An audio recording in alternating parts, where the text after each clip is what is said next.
Hey everybody, welcome to another episode of Soundcheck. This is Brent. And this is Walter. That's it. And today we have special guests, good friends of mine. We have Mike, Colton. good friends of ours. We've known them for a long time. And today is September 20th.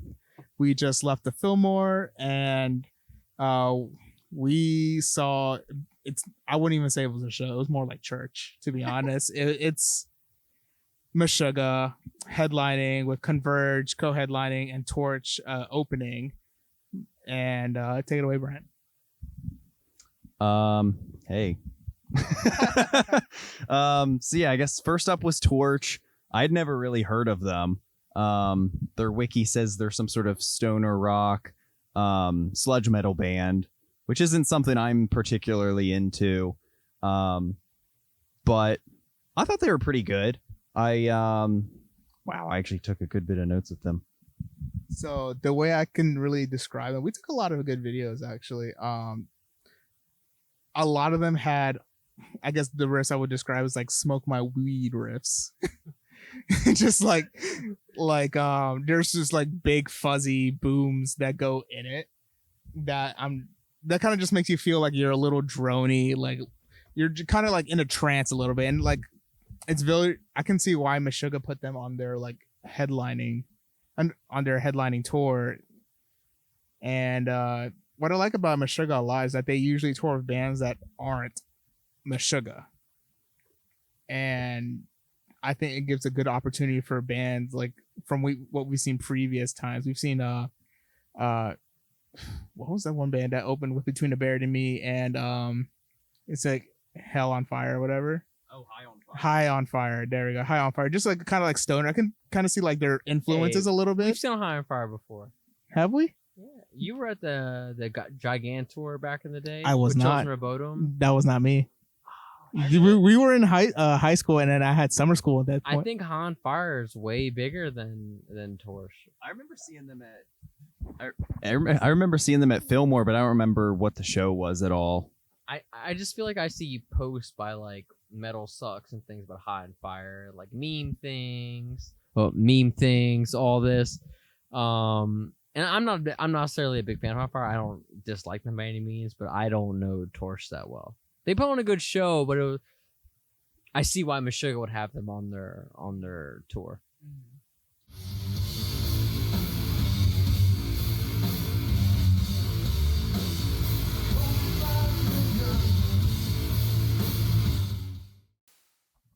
I think because they have like a lot of repetitive nuances in their songwriting, and Meshuggah definitely caters to like a lot of that writing style where they just kind of like just repeat a riff over and over again, but it kind of makes your eyes roll back a little bit just because like the way they layer their guitars and like how like big they sound, you know?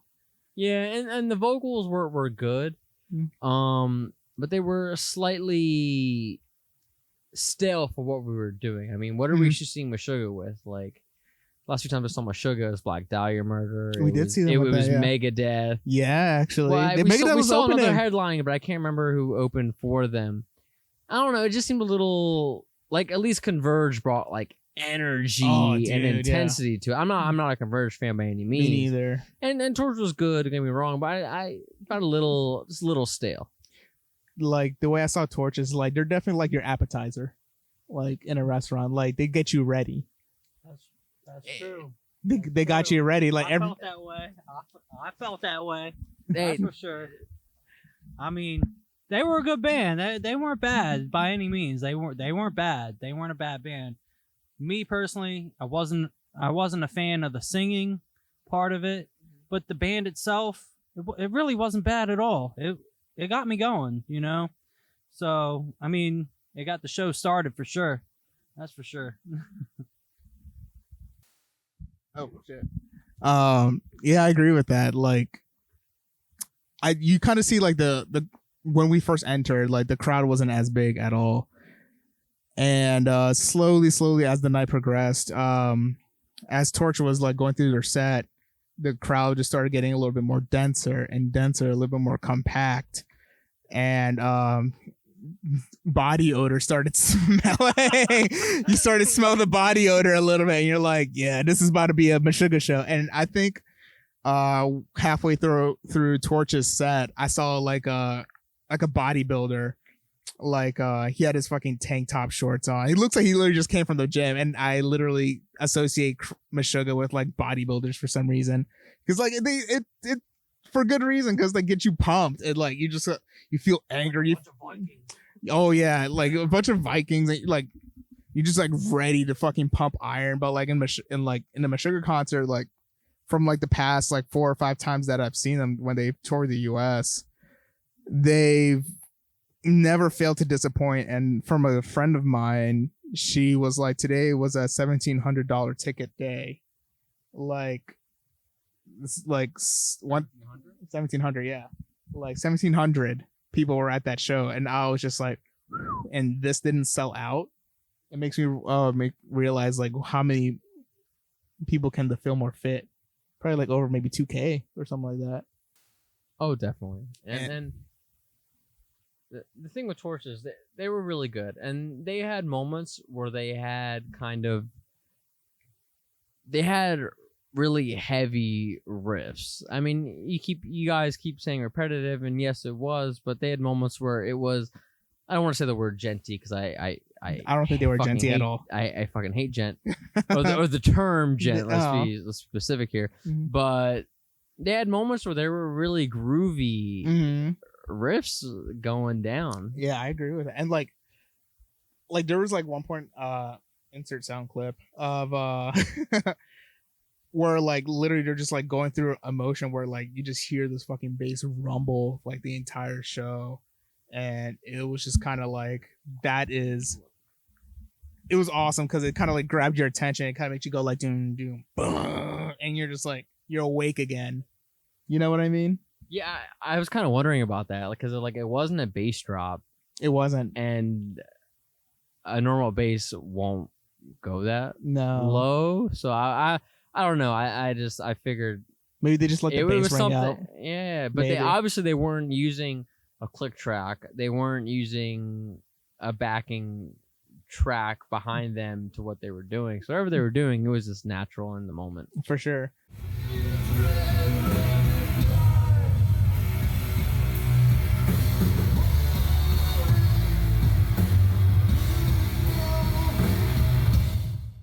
There was a little technical difficulties in the beginning, like I guess towards the second or third song in the set, where I think there were some cable issues where the guitar cut out for the singers. Side note, this was the singers' last tour, and then on top of that, they moved on to being Torche's last tour. So this was a good first and last experience, like seeing Torche, and I'm glad like at least I got to see them, even though it never really popped up on my radar. I don't really listen to stoner metal like that, but I did notice. I'm gonna gear out a little bit. They were playing Dunables, and right now Dunables are like kind of becoming like the stoner guitar vibe. You know what I mean?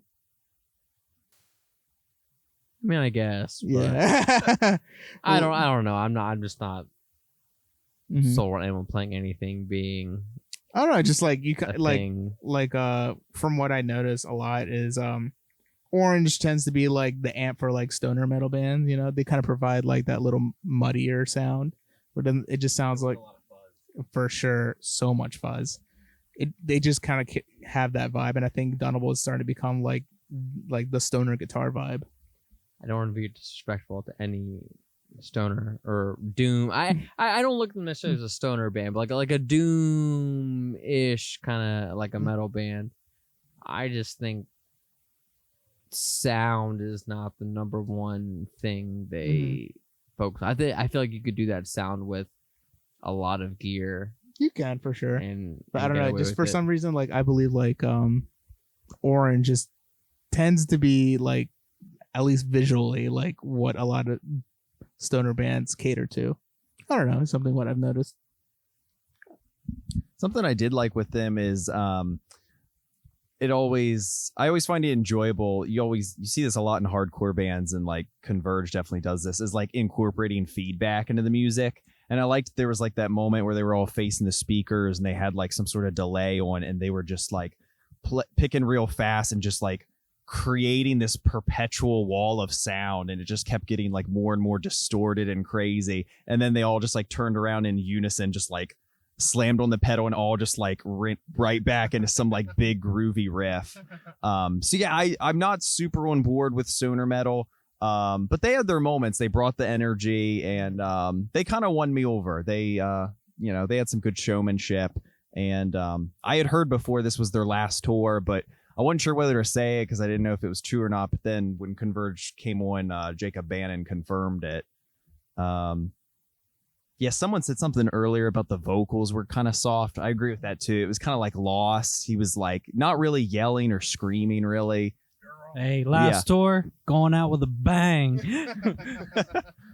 He also, I don't know if anyone else thought this way, but like, I feel like the vocals sounded like a little like Southern. This kind of reminded me of like Mastodon a little bit, like their main vocalist. I looked them up. They're from Florida. Definitely a little bit. I didn't get 100% that vibe, but I 100% agree with how you would connect that. I think they were. I think they were a great opening act. They were heavy. They were at moments very. I don't know if brutal is the right word, but it fit what we were there for, and really provided the smoke my weed but riffs. with the vocals, I did find that there were moments I thought the vocals were drowned out. And I mean, I to be honest, I thought both the first two bands, Converge and Torche, the sound was mediocre at best. Mediocre. It was kind of, you were struggling to hear an instrument, and then when Meshuggah came on, you heard everything about that was going on. So I don't know who's Running the soundboard. Yeah, whose fault it is. Maybe Meshuggah obviously probably has their own guy running it. Maybe the other bands don't. Maybe they do, and maybe that's what they're going for. The kind of the chaotic. Well, I guess that's more Converge, not Torche, the chaotic sound. But I just felt it kind of drowned his voice out, and I didn't think his voice was bad at all. I don't think it was bad at all. There were times where the first band, it took forever to get to a different song, to the new song. I mean, he kept trying to change guitars, and like it was just like, come on, man, play the song, man. What's going on? Like, with a lot of like, I guess, music in that same genre, they tend to blend their songs together just because they provide like a sound. They want everything to kind of like. I think actually a better way to word it is you notice how like Converge had a little bit more banters going on, but like Torche just kind of like just kept going and going. There's really no breaks with like that band, like, because they were just kind of creating a wall of sound, and I don't think they wanted to like break that sound barrier down. They wanted to keep the vibe going. They wanted your heads to bang, right, and just kind of wanted you kind of understand like what they were doing a little bit. But then Meshuggah kind of does the same thing a little bit, where they just kind of keep going, play their songs, and eventually Jens Borgen at least takes a little break and kind of like interacts with the crowd. And that's about the extent of like Meshuggah's like, I can't hear you, and then he's like, all right, this next song is called blank. Let's go. Well, Brent, I know you're a Converge fan. And you said his name before. What's the vocalist? Yes, for Converge. Jacob Bannon. I actually thought, granted, I'm not the biggest Converge fan, but I thought he was a good frontman. I thought he was really good. He consistently called out to the crowd.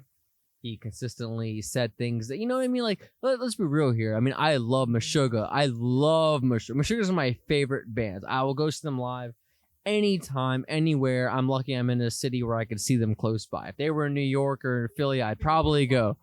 But you don't get that from Meshuggah. Meshuggah's more like a robot when you see them live. It's like a well-oiled machine. They start, and the process is the process. And it's amazing. But Converge, he was like an actual frontman. Like, he was talking, he was saying different things, he was I don't know. I enjoy that aspect of it. Yeah, they come up from the hardcore and like legit like metalcore background, and so they really thrive in like the small frenetic venues. And yeah, Meshuggah, Jens, he doesn't really do the whole like sentimentality or like, this song's about perseverance and, if you have a tough time, you go through it. They're just like, this is rational gaze, and just, yeah. Something that was going through my head tonight with Converge and Meshuggah, and when I say this by no means has any effect on like their, performance, but I just had this weird thought of like, these like aging legends, just like Jane Doe came out in like 2001. Meshuggah ended on Future Breed Machine. You mentioned that came out in 1995. And it's like, yeah, in no way, are these guys lacking in any way. But for some reason that was just sort of in my head. Like Converge, I kind of wanted like a little bit more. It was like just a little bit more dialed back than what I've seen in some previous performances. Still really enjoyed it. They're still super heavy. Jacob's vocals are vicious. I think I've heard in interviews it's because he has like a bunch of scar tissue on his throat, so it's very like, it's like, God, it's so rough. I honestly think they should have upped the vocals in the mix for him. I think they should have upped it just a little bit, because whenever it went from him screaming and doing this kind of like spoken, and forgive me, I'm not someone who's really into that or knows about that, but I feel like they could have upped it a bit, because it kind of drowned it out a little bit.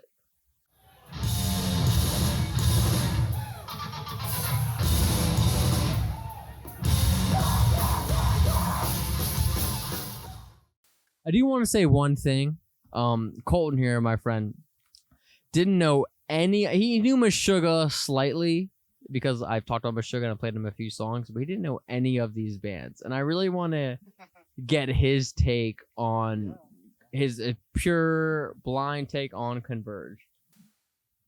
Converge was what, second band? Yes. Okay, so I'll be honest, I wasn't a big fan. It just wasn't happening for me.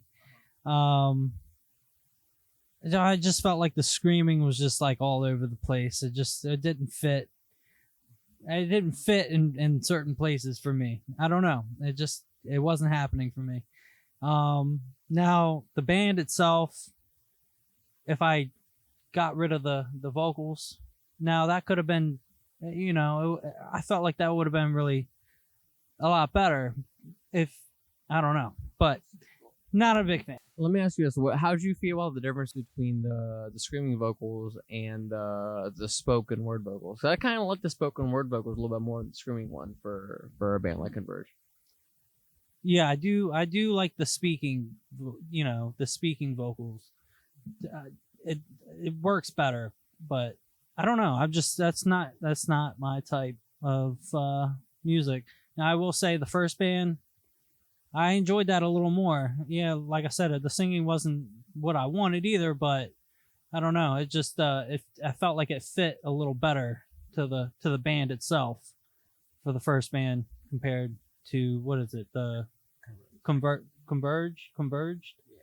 Yeah, I don't know. I just, that's how I feel, but it took me a while actually to get into Jacob's vocals. Like for the longest time, I really loved them instrumentally, and I was like, oh, I wish I could just like get into the vocalist. And eventually I kind of just had to change gears. Like even still, I have no clue what he's saying. Like I like his vocals just because I like them like audibly. I just hear them as another instrument that's just like really visceral and intense. But yeah, it took me a while for it to actually like click and for me to enjoy them.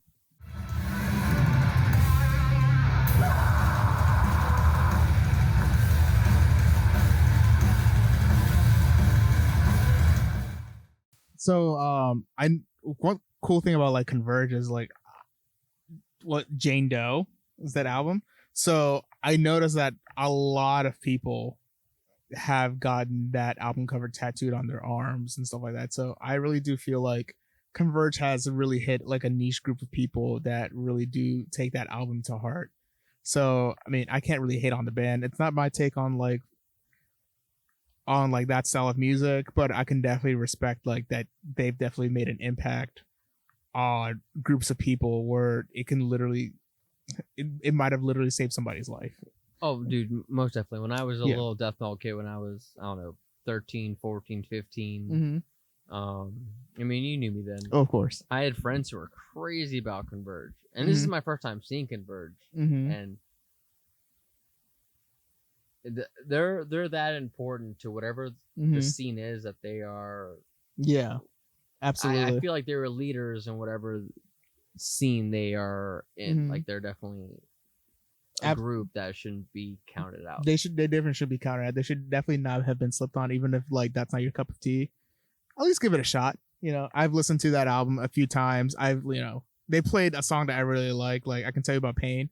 Like when they played that, I was literally like, all right, I really enjoyed this song. That one's short and sweet. Very short and sweet. Nice, like,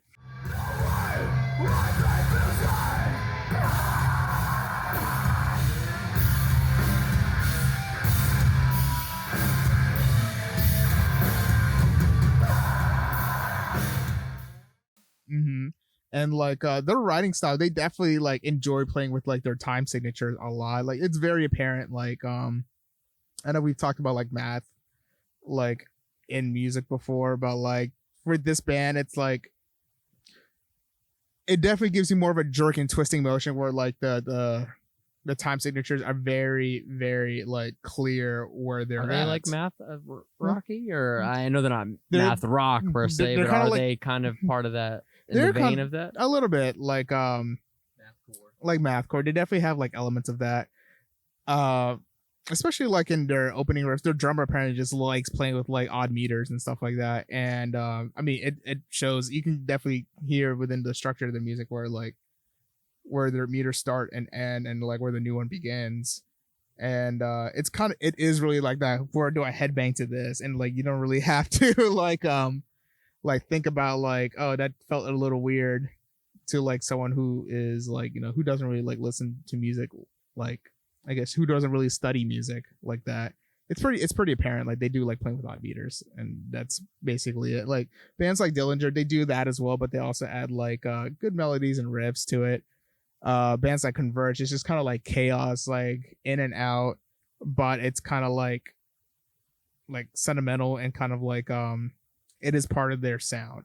Also, fun fact, if you ever catch Kurt Ballou, the guitarist for Converge, like out in the street, asking for his business card, and his business card is a circuit board for a pedal that I believe he's designed. It's a distortion pedal, so like if you ever see him,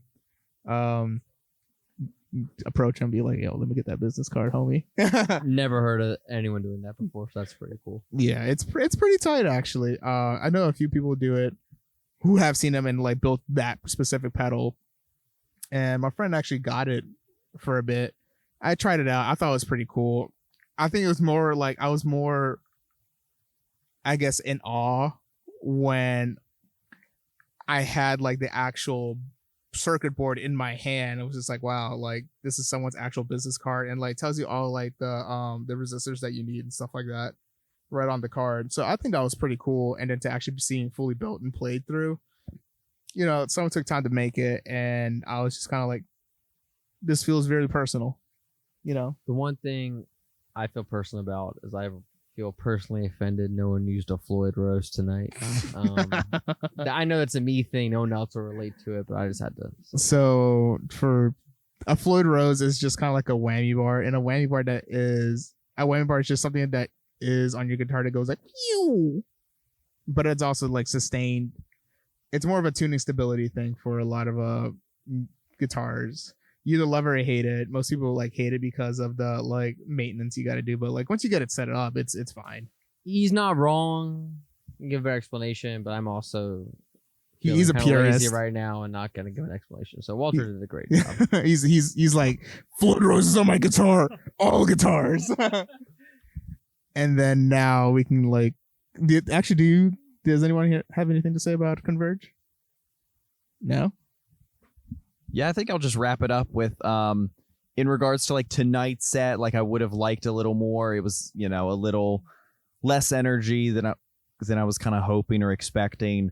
But I still really respect them. They're they've been super influential to hardcore, metalcore, mathcore.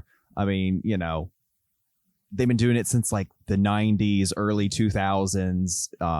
Their albums are really consistently good, and even still this late into their discog, they're still really releasing great stuff.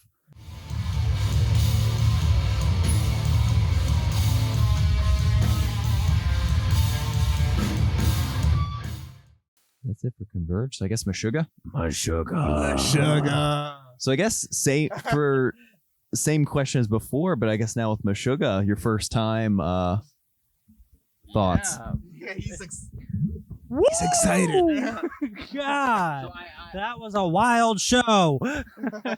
You want to talk about a light show? It was like Christmas on steroids.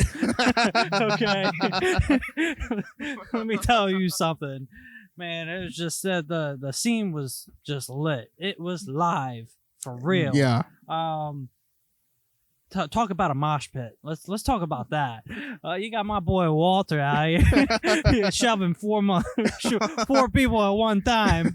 Macho man. I was out here. Like literally me and when Mike was like, I'm going in. I was like, I'm going in with you. And then we were just gone for like a little over half the set. I knew Rational Gaze was gonna be the next song, so I just was like, now's the time.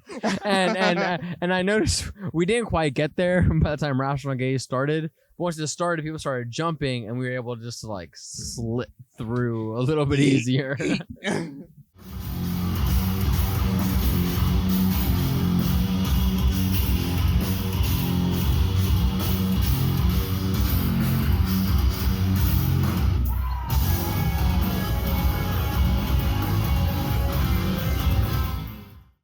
Oh my God. Like basically, I was Brent for like this week. Last week, Brent was all in the pit for like hours. He was in the pit for hours. And I was like, nah, I'm not going to hold back from Meshuggah. I'm going to go into pit, man. Like Walter looked like the car in the first Transformers. He was he was wearing yellow and black. And with the light show, he was disappearing and appearing every second. I wasn't sure what was happening. All I know is every time I saw Walter, I felt comfort. Dude, that pit was awesome. Like, out of all the times that I've seen Meshuggah, I think like when they came around, maybe last time with Violent Sleep Reason, I think that was like the most energetic Meshuggah show that I've been to. Like, it was literally hard to stand, because everyone was just moving back and forth. And it really is kind of like church, where everyone just kind of congregates into like this one venue, like people who come from different musical backgrounds. Doesn't matter what you listen to. Like I have friends who listen to jazz, listen to fucking blues, like even like country.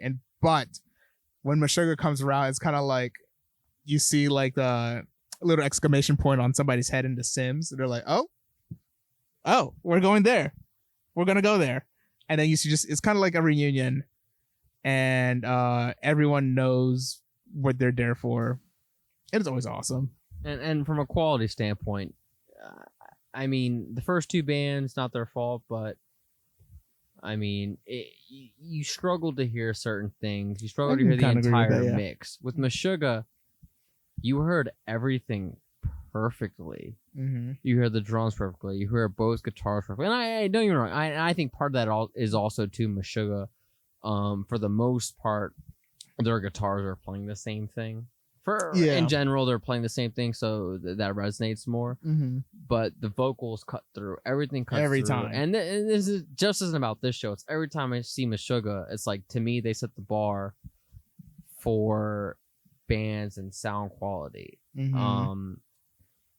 Their showmanship, as far as what they do on stage, their light show makes up for. Mm-hmm. And it's almost like I'm a death metal guy. I know a lot of people won't relate to what I'm about to say, but it's kind of like Cannibal Corpse back in the day. Mm-hmm. Cannibal Corpse, part of Cannibal Corpse lore back in the day was their hair overflowing, them headbanging.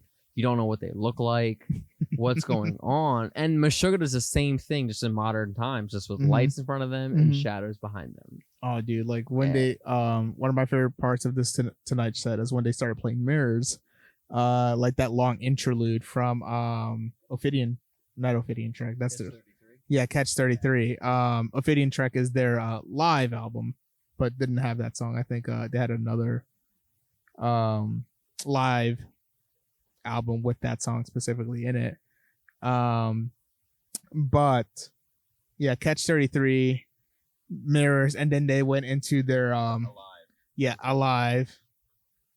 and when I started hearing it, they cut it short today though. Like first time I saw them, like it was a longer interlude, like going back and forth, left and right, just kind of playing like two notes, but it was just like filled with a lot of chorus and maybe a little reverb and delay. Just kind of like setting this like alien, kind of, I wouldn't even say decrepit mood, but like, you know, eerie vibe.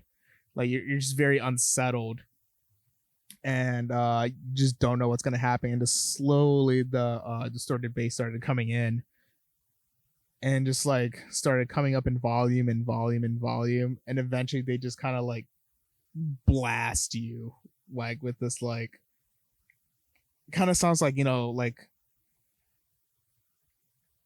No,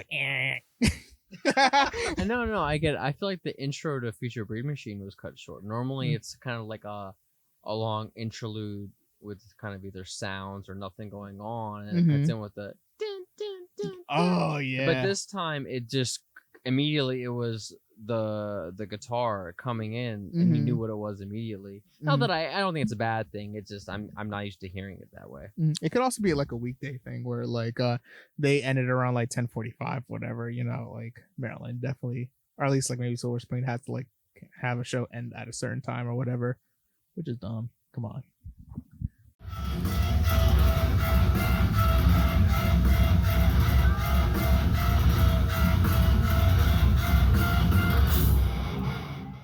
They are extremely loud. Like there were a couple times I took my earplugs out just because I wanted to kind of gauge it, and it was like a jet taking off. But at the same time, like since they're, you know, so playing in unison, it's still so punchy and comes through so clear. It's unreal. It's like, I think I've described them before as this like massive dystopian machine.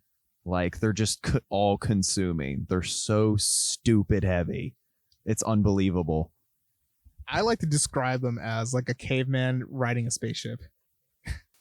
It's just, you know what I mean? Just like you just have these caveman riffs, but they're very well thought out. And they bring the caveman out in you, but like someone calculated these riffs for you.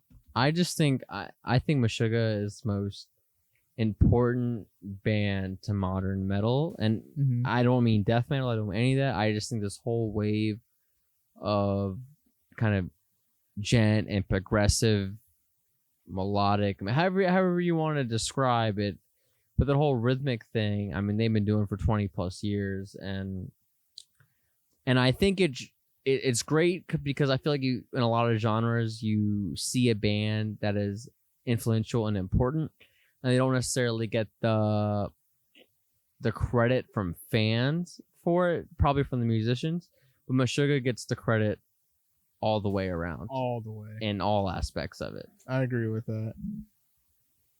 Do you have anything else to say about it? Yeah, I took it easy this time because I went pretty hard at the Metro Gallery show, so I just kind of stayed on the periphery and observed. But yeah, I mean, they were killer as always. This is third time seeing them. All three times I've been at the Fillmore.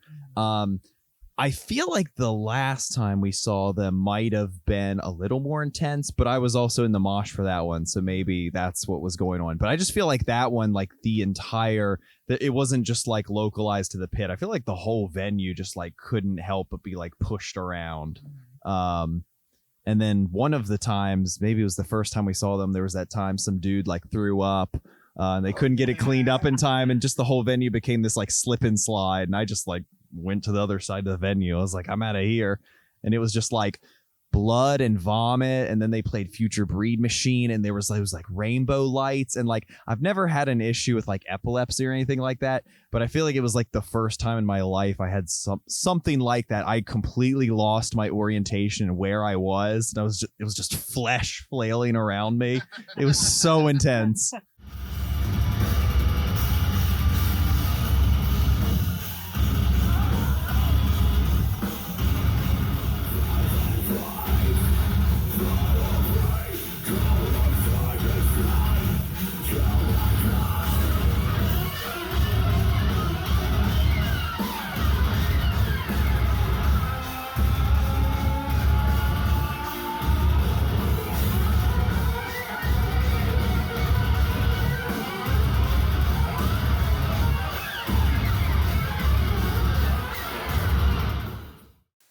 Brett's right, and the statement I'm about to make is completely false. It's more of a shout out. Frederick Thornendale, is that how you say his name? Thorndale, I Hasn't been playing live. A key member of Meshuggah has been playing live with them for what, 5-6 years until this past he year? was building his studio, I believe, and then Per Nelson. They had Per Nelson. Oh God, from Scar Symmetry. Symmetry, a Swedish guitar player, filling in for them. Obviously he wasn't the reason for what Brett was saying, but it was kind of cool. I think Per Nelson is my favorite lead guitarist in modern metal, so I'm just giving this shout out. Thank you, Per Nelson, for filling in for Meshuggah for these Amazing. And I won't ever forget. I believe we actually, you and we actually saw Per Nelson in like the shooting the shit with the crowd in the Fillmore. And it was the Meshuggah, and then it was Megadeth. Meshuggah opening up for Megadeth. And then I think we literally interrupted. We were confused. We didn't. We were like, huh? Who? We recognize him. Oh shit! After he walked by us, oh, that's Per Nelson. And then I think we couldn't help it. But he was talking to some dude, and we were just like, "Fuck this dude. We're gonna take our photos." I with took him. a picture in there, and I felt so awkward because if you go to the Fillmore, the outside area is like a small little thing where they sell merch, and there's doors there. And I'm just standing there. I'm like one of like 6 dudes standing there, and I'm like, all 60 I jokers need like, to take a picture with him. But anyways, I don't want to be a dick to any of you guys. But I want to hear from Colton. Come on, Cole. What do you got to say? Come on, Colton. Meshuggah. Fucking baller. Thank you. Thank you. Wise words. And yeah, I mean, actually, it was pretty fun. Like Meshuggah kind of like set up like the vibe where they were playing. I don't know if it was upon their request, but they were playing like 8-bit versions of like iconic, metal riffs, like with the It started with Master of Puppets 8-bit, Raining Blood 8-bit. I remember the point I was talking, so I forget, but I know they did Walk 8-bit. They did do a Walk 8-bit. Oh yeah. Oh, that was the big one. Down. Everyone was singing. That was crazy. Yeah, like literally. Insert clip.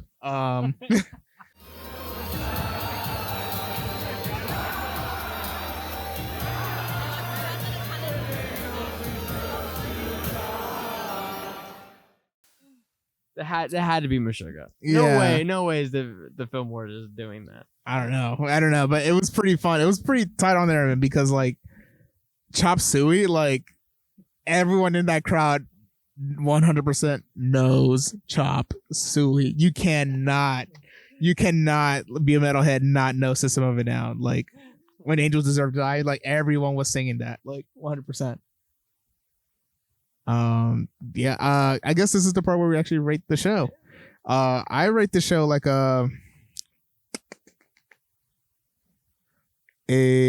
just a 9.3. 9.3. It was awesome. Meshuggah carrying most of that weight. I was really impressed by seeing Converge. I've seen Converge. Like this was my second time seeing Converge. Still not my thing, but I'm glad like they have a great following. Torche isn't really like music that I tend to venture out on, but they still also have a following. Like a good friend of mine, Nacon, really likes that band, and just kind of seeing him happy to see like his first time seeing that band, and it's also his last time seeing that band. That it's rough, but it's also kind of like, I feed off that energy. He's really excited to see that band that he's known for a while. So I'm gonna give it a 9.3 across the board for me. I'm doing like 8.5 to 9. I'm sure I would have had more fun if I had moshed. I wish that's my only regret is that my body wasn't in recovery mode from destroying it not that long ago. Most of the emphasis of the rating also being towards Meshuggah. Wasn't familiar with Torche, but they were decent. Enjoyed Converge. Would have liked a little more, but it was still good stuff. And then Meshuggah destroyed. For me, I'm gonna give the whole thing a 9.5. Meshuggah was 10 out of 10, but at the same time, I think the two bands they performed, Torche and Converge, were great openers for them in the sense that you had Torche heavy, slow and heavy. You had moments where you could really chug your head, and then you would Converge. That was really intense in your face, and a lot of high end, at least on the sound spectrum of what they were doing. And they did their thing, and Meshuggah could only come out banging after that. So 9.5. If they play Bleed, 10. I'm gonna give it a solid 9. I'm gonna give it a solid 9. I enjoyed the first band for the most part. Singing could have been better, but it was mellow, it was chill, and then the band itself was pretty hard at times. The second band was pretty hard. Didn't enjoy the singing, but it definitely the crowd on the second band Converged definitely brought the crowd up. So I'll give them that. And Sugar Boy. Woo! Damn. Yeah, wild. So a solid 9. Right. Solid 9.